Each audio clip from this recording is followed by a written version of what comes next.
মেয়ে দেখলে লোভ হয় না কার? এরকম পৃথিবীতে এমন নেশা মনে হয় কম আছে মানুষের, হাসের কথা না। তো তো যেহেতু 22 বছর 23 বছর একটা উড়ান্ত মেয়ে আমার কাছে বিয়ে বইতে চাচ্ছে, সে ইচ্ছাকৃতভাবে। হ্যাঁ, এখন আমি চাচ্ছি এইটি, তো আমি চিন্তা করলাম যে আমি মরে গেলে আর কে খাবে, যেহেতু বাগিনেরা আমার সাথে প্রতারণা করলো, তাহলে আমার ঠাইটা কোথায়?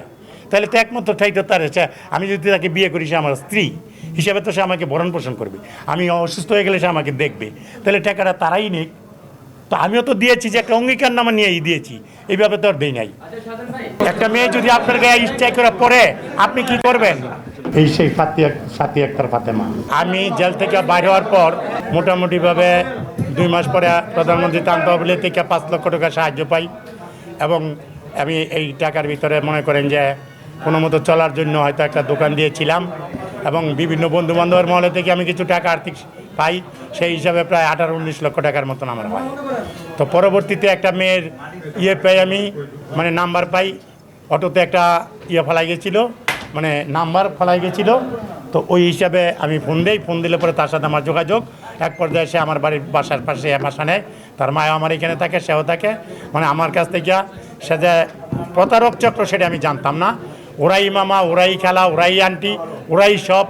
হ্যাঁ, এক প্রকারে মানে আমাকে প্রলোভনের ভিতরে ফেলায়, আর যেমনি হোক 10 লক্ষ টাকা নিয়ে, এবং সেই অঙ্গীকারনামা আছে দিয়া, তারা আমার কাছ থেকে 10 লক্ষ প্রথম টাকা নিয়ে আমাকে বিয়ে করে।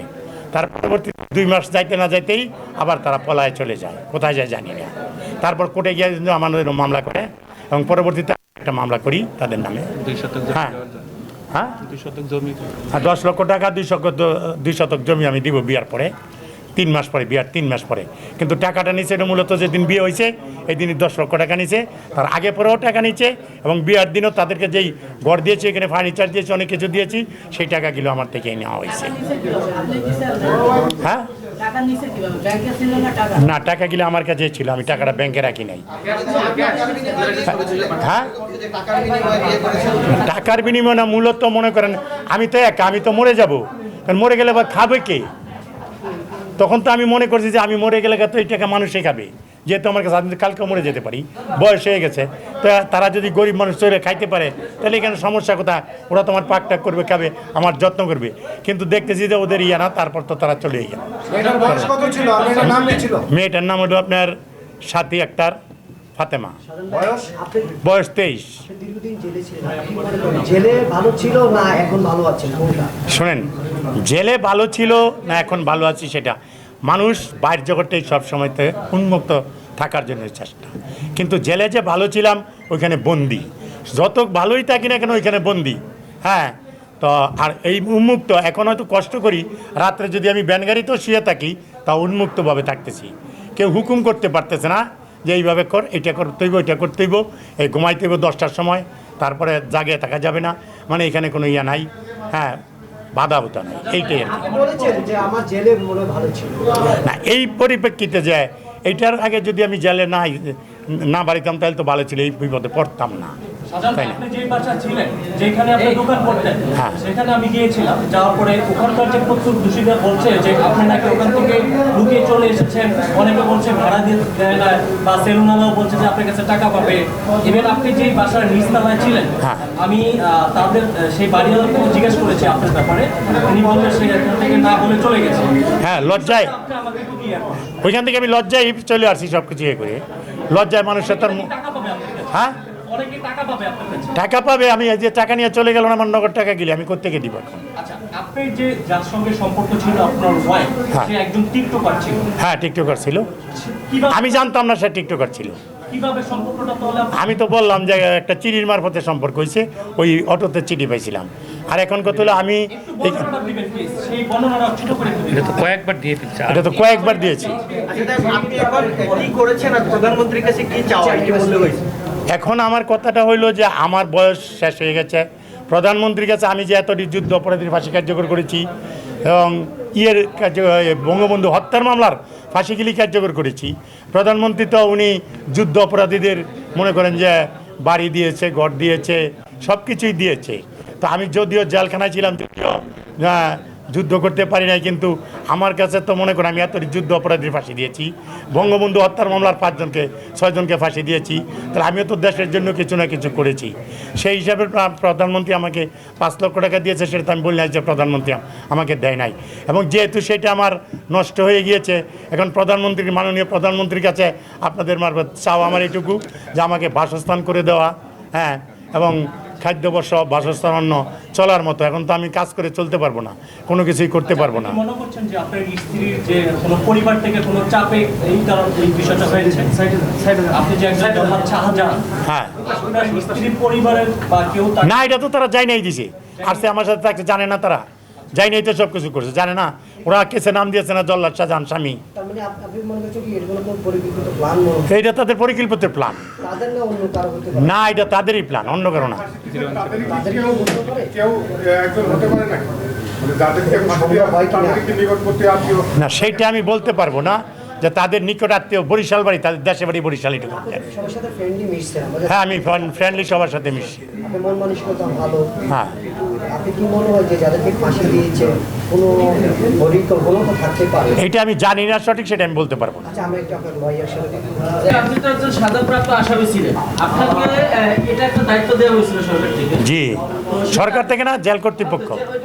ওইটাই বললাম যে একটা দায়িত্বপ্রাপ্ত হয়েছিল, জি। সেক্ষেত্রে আপনার দায়িত্ব পালন করেছেন, তারপরেও কিন্তু সরকার আপনাকে 5 লক্ষ বলছিলেন টাকা দিয়েছে, এখন আবারও সেটা সাহায্য চাচ্ছেন। তো এভাবে যে আপনি কি দেশের জন্য অনেক কিছু বলছেন, কথার বলতে আমাদের অনেক দর্শক হয়তো এই কথা বলবে যে আপনি আপনার দায়িত্ব থেকে কি আপনি দেশের জন্য কোনো মুক্তিযোদ্ধার সম্মাননা চাচ্ছেন কিনা? হ্যাঁ, মুক্তিযোদ্ধার সম্মাননা চাচ্ছেন কিনা? আমি মুক্তিযুদ্ধের সম্মাননা চাচ্ছি না। আমি বলছি যে প্রধানমন্ত্রী তো মুক্তিযোদ্ধাদের জন্য অনেক কিছু করেছেন, আমি তো আর মুক্তিযুদ্ধ হতে পারি নাই, কিন্তু না হয়েও আমি হত্যার মামলার যারা যুদ্ধ অপরাধী ছিল তাদেরকে ফাঁসি দিয়েছি। সেই হিসাবে আমি প্রধানমন্ত্রীকে কথাটুকু বলেছি আর কি, হ্যাঁ, আবেদন করেছি। রাজন ভাই, একটা প্রশ্ন, আপনি তো অপরাধ স্বীকার হয়েছে, জি। এখন কি আপনি প্রতারকদের শাস্তি দাবি করছেন নাকি সহযোগিতা চাচ্ছেন, কোনটাকে বেশি প্রাধান্য দিবেন? আমি তো তাদের শাস্তি দাবি করছি। কিন্তু আপনাদের লক্ষ্য করছি আপনার শাস্তির চেয়ে সহযোগিতার দাবিটা বেশি মনে হচ্ছে, এটা কেন? শোনেন, শাস্তি দিবে সেটা কোর্ট, আপনারা তো পারবেন না, কিন্তু আপনারা সহযোগিতা করলে সেটা মনে হয় আমি কোর্ট করতে পারবে, সেটা যদি আপনারা একটু সহযোগিতা করেন। সেটা কোর্ট পলাতক আছে না কোথায় আছে সেটা আমি জানি না। আপনার কাছে শেষ আমার একটি প্রশ্ন, সেটা হলো এই যে এতজন অপরাধী, ছবিটা ইউজ করতে পারবো আমরা চাইলে? ছবি আপনি কি ইউজ করবেন? মানে আমরা যদি আপনার ভিডিওতে যে এই হচ্ছে সেই প্রতারক, হ্যাঁ, হ্যাঁ, এটা তো আমি হ্যাঁ, এইভাবে আমি তো দিছি এইভাবে প্রকাশ করার জন্য। সাধারণ ভাই, শেষ প্রশ্ন, এই যে এতজন অপরাধীকে আপনি ফাঁসি দিয়েছেন, হ্যাঁ। আসলে তাদেরকে ফাঁসি দিয়ে আপনি খুশি কিনা? বা আমি অত্যন্ত খুশি। আমাকে যদি এখন বাইর হলে মেরে ফেলে আমার কোনো আফসোস নাই। আমি ভাববো আমার মৃত্যু হয়েছে, এটা আল্লাহ তাআলা আমার কপালে রাখছিল, তাতে আমার একটু শোক আফসোস নাই। সেই জন্য আমি রাস্তাঘাটে চলি, কোনো নিয়েও চলি না, ভয়ভীতি না।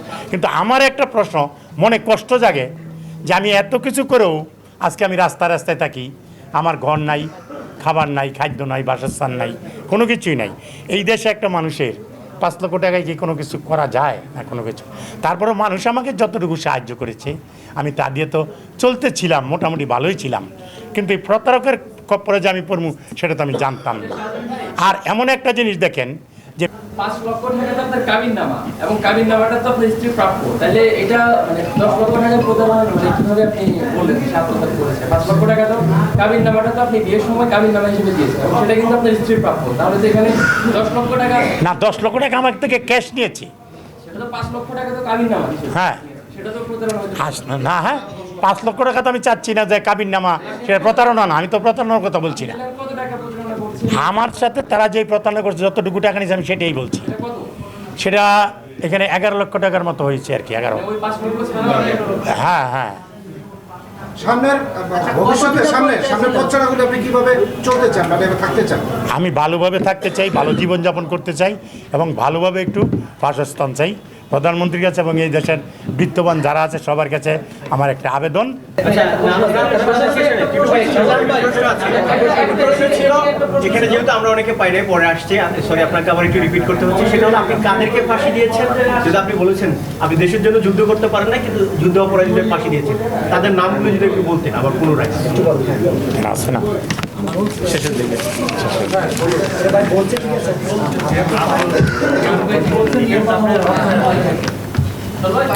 গ্রেপ্তার হয় এবং না 40 বছর থেকে গেলে আলোচিত 40টা ফাঁসি কার্যকর করেছি, যা বাংলাদেশের ইতিহাসে সবচেয়ে বেশি ফাঁসি দেওয়ার রেকর্ড। 1989 সালে সহযোগী জল্লাদ গফর নুরুল ইসলাম, তারপরে থেকে নিজের হাতে জীবন সূচনা করে। আমার দেওয়া কিছু উল্লেখযোগ্য ফাঁসিগুলি হচ্ছে 1993 সালের জুন মাসে শহীদ বুদ্ধিজীবী কন্যা শারমিন রিমা হত্যার মামলার আসামি খুকুমনির, 1997 সালে বহুল আলোচিত দেশ হত্যার মামলার হাসান, 2004 সালে 10 খুলনা জেলা কারাগারে এরশাদ শিকদার, 2004 সালে 4 সেপ্টেম্বর রংপুর জেলা কারাগারে ইয়াসমিন দর্শার মামলার আসামি মইনুল হক আব্দুল সাত্তার, 2004 সালের 29 ডিসেম্বর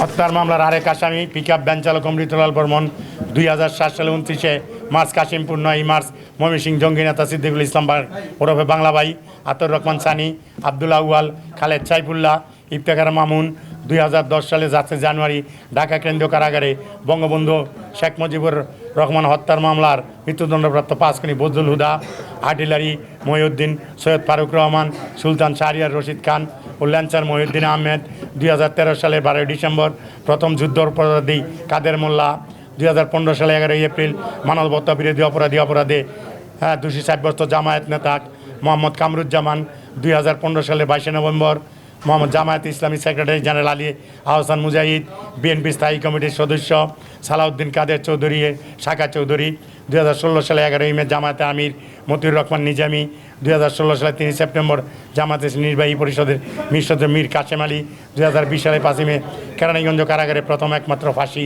বঙ্গবন্ধু শেখ মুজিবুর রহমানের আত্মস্বীকৃত খুনি মৃত্যুদণ্ডপ্রাপ্ত ক্যাপ্টেন আব্দুল মাজেদ সহ মোট 40 জনের ফাঁসি।